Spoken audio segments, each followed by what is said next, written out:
వాణి గారు, ఫస్ట్ ఇలా అడగటం నాకు కొంత ఇబ్బందిగానే ఉంది, బట్ అడక్క తప్పట్లేదు.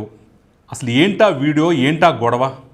నేను నా కుటుంబ సభ్యులతో కాశీయాత్ర వెళ్తున్నామండి. ఫొటోస్ తీసుకున్న, ఎన్నో వీడియోస్ కూడా తీసుకున్నాను.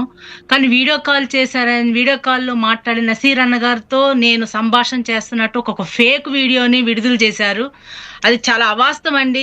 ఎవరైనా నా నా అత్తమామలు, నా ఫ్యామిలీ, నా వాళ్ళందరూ ఉంటే 18 మంది నా చుట్టుపక్కల ఉంటే నా మీద ఒక ప్రయోగం చేసి ఒక పావులా వాడుకొని నన్ను ఫేక్ చేయటానికి ఒక ఫోటో ద్వారా తీసి ఏఐల ద్వారా సృష్టించి ఒక వీడియోని విడుదల చేయటం ఒక దుర్మార్గతనం కాదా చెప్పండి.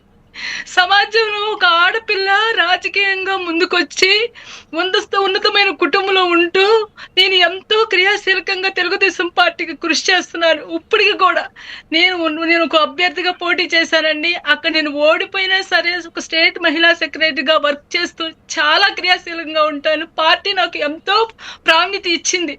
నన్ను చాలా మెచ్చుకుంటూ కూడా ఉంది. అలాగే మా నసీర్ అహ్మద్ గారు అన్నగారు మాకు తెలిసిన కాడ నుంచి ఒక దేవుళ్ళు లాంటి వాడు.